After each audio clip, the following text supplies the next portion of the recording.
Caveman Joe. I'm sitting in a 2012 Jeep Patriot Latitude 2-wheel drive, and driving around the other day on the highway, and this ABS light came on, so it's this traction control light. Right now I'm sitting in the driveway and I don't have my seatbelt on, that's why that light's on. Yeah, I'm not gonna fuck with that.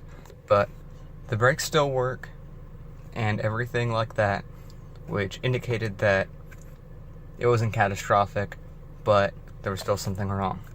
One of the hardest things, especially on these new vehicles, is getting a tool or finding somebody that's willing to read the code for you.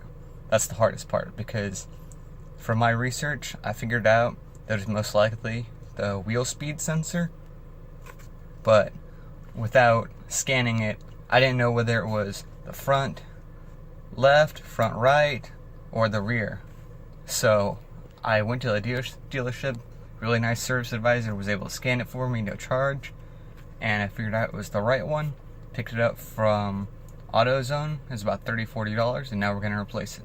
Gonna need a whole lot of tools. This is pretty simple, just a jack, some stands, tool set, mostly just some sockets and crap that we're gonna need, and of course your speed sensor. And I'll open this and show you kind of what it looks like.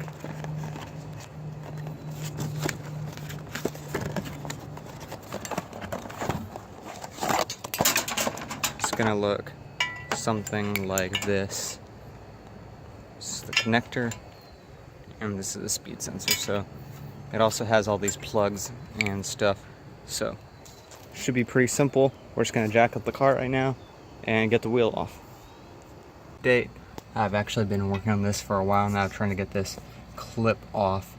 It was pretty hard. There's only one little thing you have to loosen up. I'll try to show you up on top.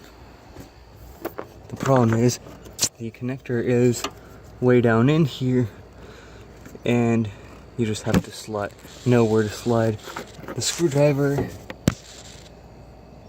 Okay, hopefully it's focused now. You have to basically slide a screwdriver in right there where my thumb is, pry it up, and make sure this little red tab is pulled out and not pushed in. But because of the location, it can be kind of a bitch. So now we already removed this plug. Now it's just a couple of bolts, and the sensor's right here. And we had some problems because the old little mount here broke, but we used a pick and we took it out. So we're just gonna unbolt all of this and come back to you in a few minutes. Like I said, just a few minutes later we got it out. A couple of 13mm bolts and a 10. The 10 went right there. 13s just held it in place here and here. Don't take this off. This goes to the brake line. So we're just gonna get our new one and slap it in there. There's not much to show you or do here. Just get it done. All the plugs, the bolts are in. It's nice and snug. Like I said, the hardest thing is this connector on the top. This connector definitely can turn a 30-minute job into a 1-hour job, especially if you don't have the tools. I don't know if I mentioned this before, this is a trim removal tool.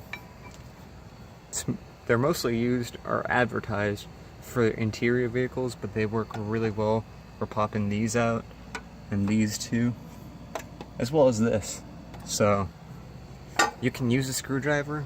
It's not that bad, especially if you're going to be replacing this whole thing. You don't have to worry about breaking some of these, but if it's more delicate stuff and fasteners that you want to put back together, definitely get one of these. They're only like $5. So alright, so we're back in the Jeep. We just replaced the wheel sensor and took a shower. So most likely we're still going to need to get this code cleared, but let's find out.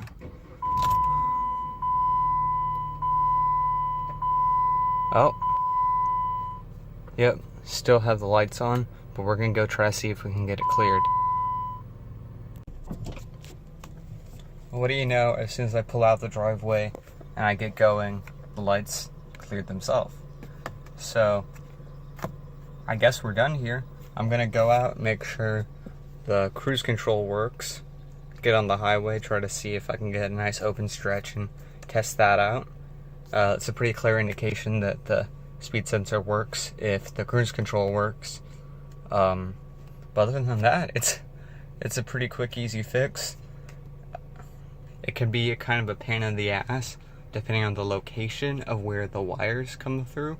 Over there, it was on the passenger side in this Jeep, it was really close to the ABS module, and there was a bunch of junk, a bunch of AC lines that it was underneath, and the little clip was a real pain in the ass to kind of get it loose. But other than that, it was a pretty easy fix. The one on the driver's side might be easier, or maybe even the rear ones, I'm not sure. But don't be afraid to work on your car, your newer car. This is a 2012, but again, it's a good idea to always get your codes scanned before you do anything. If you don't know what the problem is, don't try to diagnose it yourself. Or at least, don't try to throw parts at it, assuming you're going to fix it, because it might be something else. If your car's misfiring, it may not be the spark plugs. It may be the spark plugs, but at that point, you should get it diagnosed. So, just kind of do some research, know what you can and can't fix yourself, and don't be afraid. Caveman Joe signing off. We're going to go test drive this.